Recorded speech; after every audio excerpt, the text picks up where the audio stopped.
Hey guys, what's going on? I'm just over here, I'm trying to depart, some of my knowledge onto you guys. Trying to give you guys what I've learned through a lot of years and experience playing in Plazma League, in 3v3. I want to make a series out of this.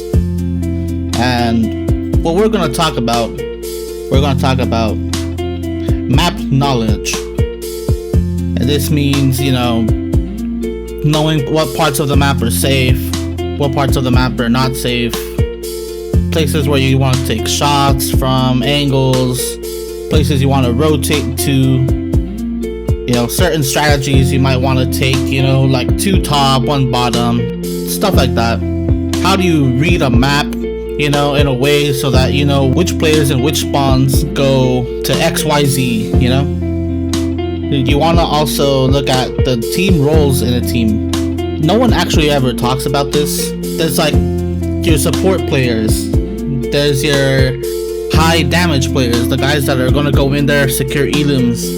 There's the flankers as well. And then there's the guys that'll just go in and, they'll just distract, They're kind of like a flanker as well. And you want to keep in mind that there's these different play styles.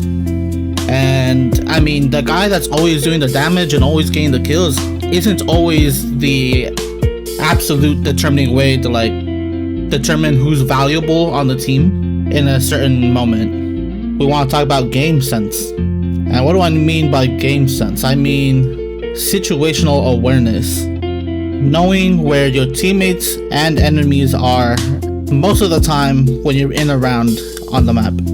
Knowing what players will do based on certain clues, like footsteps, sword sounds, the fibs, based on player movement. Even silence can be a big indicator, Like if I hear a large amount of silence at one point, I'm thinking someone is boosting or something, Like someone is in the air for a long time or they're sitting still somewhere. You want to also be tracking someone during a match. Who is alive, who's dead, how this affects your decision making during the game. There's also decision making, when to play aggressive, when to retreat, when to hold your position. There's also another thing to talk about. There's the heal sense.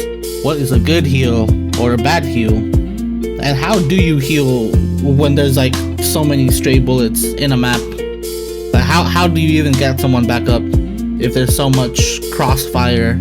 What's the safest way to do it, And lastly, we want to cover how to communicate in these matches. There's usually a player on a team that gives what we call comms to the other players. These players that are giving comms, they will see the whole map and they'll share player locations to your teammates.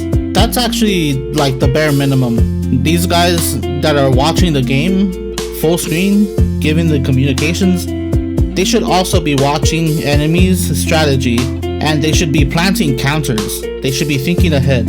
And you should also be watching your team. You need to watch your team make plays, and if they fail, why? If something fails on your team's end, what can your team do differently to change that and to turn things around? These are the certain different topics that I would like to cover in this new series, Plazma League Insights.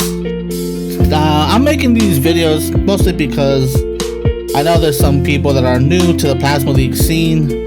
There's some players that, they play 3v3, right? But sometimes, some people will autopilot. They're not really thinking.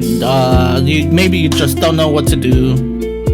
So I'm making this video for the players that might be trying to learn and want to play at the best level that they can for Plazma League.